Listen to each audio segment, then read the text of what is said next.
All right, so get this. What if I told you that we can find a whole psychological drama? I'm talking fear, ego, a massive leadership flaw, all packed into a single 28-word sentence from thousands of years ago. Sounds crazy, right? Well, that's exactly what we're going to unpack right now. And here it is, this one little verse. This is our entire playbook for today. Now, on the surface, it seems super simple, right? A king sees an army, goes to chat with his teacher. Big deal. But hiding just beneath that simple action is, well, a universe of meaning. And it all kicks off with what this king sees. Okay, so first, we gotta set the scene. And believe me, this isn't just some random field. We're talking about the battlefield of Kurukshetra. This is the stage for one of the most epic wars ever described. You've got millions of soldiers all geared up for a battle that's going to be absolutely catastrophic. The tension, you could cut it with a knife. And right in the thick of it all is our guy, King Duryodhana. So you've got two sides squaring off. On one side, you have the Kauravas. They're the ruling power, the establishment, and they're led by King Duryodhana himself. And on the other side, the challengers, the Pandavas. And they're not just standing around. They're in what the text calls a mammoth military formation. So just imagine being the king and seeing that. And this is where things get really interesting, because the story suddenly pivots. We're not looking at the big external spectacle of war anymore. Nope, we're going inside the king's head. Because what he does next, it isn't a battle cry, it's not some grand command. It's actually a moment of, believe it or not, pure, unexpected fear. So who is this King Duryodhana anyway? Well, let's paint a picture based on the commentary. This guy is no softie. He basically runs the whole kingdom of Hastinapur, and the words used to describe him, rude, egoistic, even evil and cruel. And he absolutely hates his enemies, the Pandavas. So you're picturing this guy, right? He's supposed to be confident, powerful. He's the one in charge. Which brings us to the million-dollar question.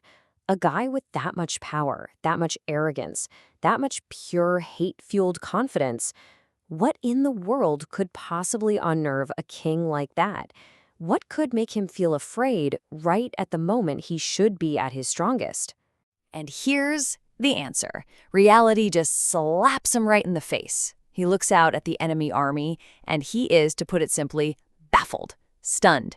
See, he had totally underestimated them. The sheer size of their army, their military might, it was, and this is the key phrase, way beyond his expectation.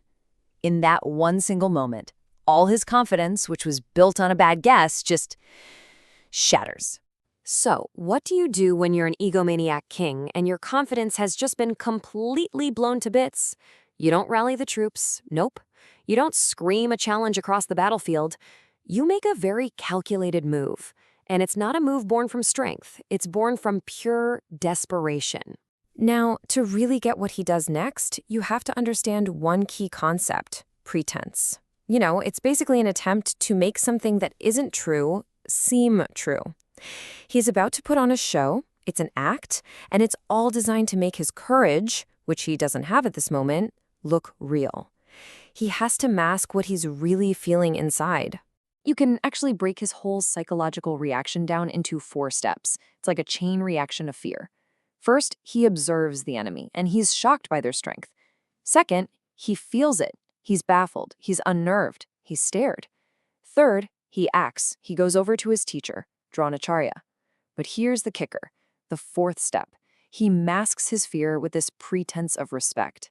He's literally putting on a performance for his own top general.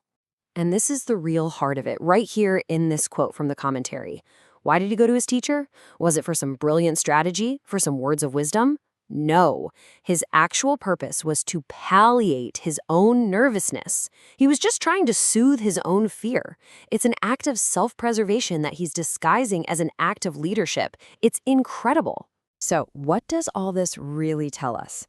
In this one tiny fleeting moment, before a single arrow has even been fired, we get to unmask the man behind the crown.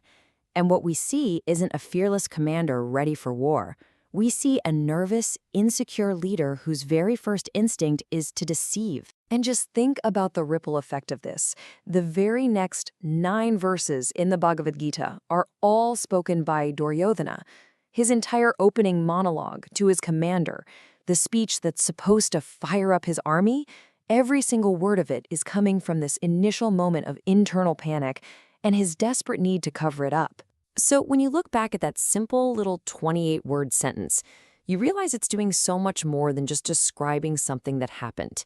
It's a diagnosis, it's shining a huge spotlight on the fatal flaw at the very core of his leadership.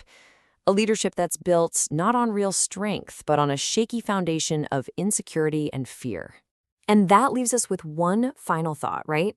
A question that really echoes way beyond this ancient battlefield.